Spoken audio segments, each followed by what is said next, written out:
Louvado seja nosso Senhor Jesus Cristo. Querido povo de Deus, homilia diária, sábado, terceira semana do tempo comum. Evangelho de São Marcos, capítulo 4, versos 35 a 41. Hoje, além da liturgia diária com toda a sua beleza, da qual podemos beber como fonte de ricos tesouros espirituais e ainda aplicá-los em nossa vida interior, temos ainda a felicidade de celebrar o dia de Santo Tomás de Aquino, chamado de doutor angélico por toda a igreja. Por qual razão a igreja intitula este ou aquele cristão, esta ou aquela cristã, como doutor ou doutora da igreja? Existe uma razão, acredito que muito justa, para que a igreja proclame um santo ou uma santa, doutor ou doutora da igreja. Os doutores da igreja são aqueles homens e aquelas mulheres que foram notáveis em suas vidas pela santidade, pela ortodoxia de sua fé e pelo elevado conhecimento teológico. Devido a esses fatores sobre a importância da doutrina, o alto grau de santidade, então a igreja, pela voz do Papa ou de um concílio, proclama doutor ou doutora este ou aquele cristão, esta ou aquela cristã. Este é um pequeno resumo a respeito dos doutores e doutoras da igreja. Nesta linha de raciocínio, a primeira leitura é um exemplo fantástico no tocante ao pensamento proposto sobre os doutores e doutoras da igreja. Abraão é um personagem central da primeira leitura de hoje, e se formos refletir bem sobre a sua vida e história, passaríamos longos momentos considerando cada um de seus atributos relativo à sua união com Deus. Sua fé foi algo inimaginável. Sua decisão em escutar a voz de Deus foi outra coisa espetacular. E a obediência da fé que ele ofereceu a Deus foi inigualável. Sem contar com outros atributos em toda a sua vida e história, ao lado de sua esposa Sara e à frente do povo hebreu. Não por menos que, ao reconhecer todos os seus feitos, a tradição bíblica e toda a tradição cristã chama Abraão de nosso primeiro pai na fé. E por isso, como se diz na primeira leitura, foi imputado a ele a justiça de Deus. De fato, podemos olhar para a vida de Abraão tranquilamente e retirar grandes tesouros espirituais, especialmente com a finalidade de aplicá-los todos em nossa vida diária.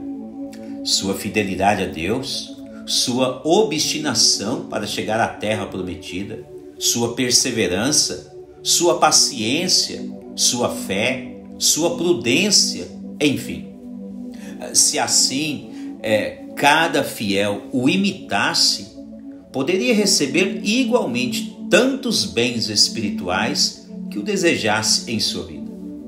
E por isso penso que Abraão se encaixaria ali perfeitamente nos moldes daquilo que a igreja hoje, na atualidade, chama de doutor ou doutora. E também hoje na liturgia, um outro grande santo, Santo Tomás de Aquino. Santo Tomás de Aquino parece-nos que foi mais um desses que intuitivamente quis se unir a Deus de tal modo que se tornou o grande doutor angélico de toda a história cristã. Assim o chamamos costumeiramente, doutor angélico. Muitos teólogos dizem que São Tomás foi um dos grandes teólogos da igreja, se não o maior. Sua obra principal, a Suma Teológica, é algo notável e passou a ser praticamente a base de toda a vida moral e doutrinária da igreja. Seus escritos contribuíram de forma esplêndida a todo o cristianismo e até mesmo a muitas outras denominações religiosas.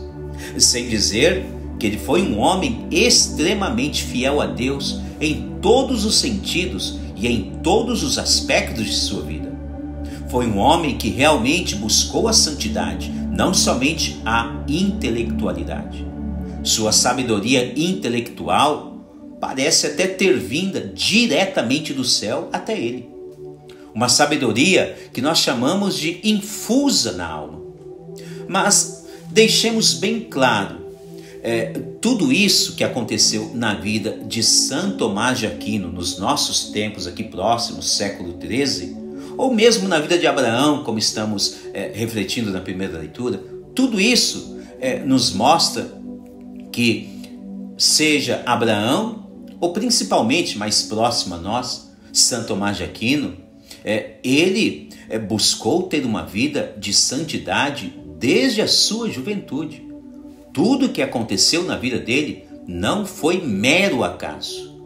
Desde jovem, ele buscou a santidade em sua vida diária.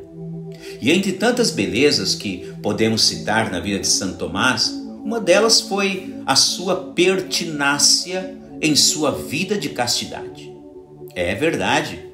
Veja que em determinado período de sua vida, seus próprios familiares, querendo contrariar sua decisão de ir para o convento dos dominicanos, forçou ele a ficar com uma prostituta em um lugar, melhor dizendo, trancado. Naquela ocasião, Santo Tomás tomou consigo um ferro quente em brasas e afastou a tentação da prostituição da vida dele. Além disso, naquela ocasião, se diz que ele implorou a Deus e obteve o dom da castidade. Aliás, uma oração que ele fez que perpetuou em toda a igreja. Bom, exemplos fabulosos, os quais Deus nos mostra que em todo o tempo, desde Abraão até o fim dos tempos, o próprio Deus pode nos conceder um bem precioso do céu, isto quando nos unimos a Ele com fidelidade e obstinação.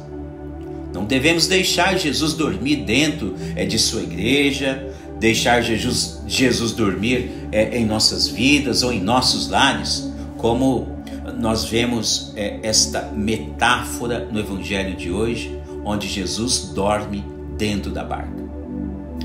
Como se narra no Evangelho de hoje, para obtermos os bens do céu, é importante duas coisas ao menos: acordar Jesus em nossas vidas, em nossas igrejas, em nossos lares, em toda a nossa sociedade, pois Ele quer nos ajudar e se tornar o pilar principal de nossas vidas. Depois, como Ele mesmo diz no Evangelho de hoje, Jesus nos chama a atenção sobre o dado importante de acreditar, de ter fé.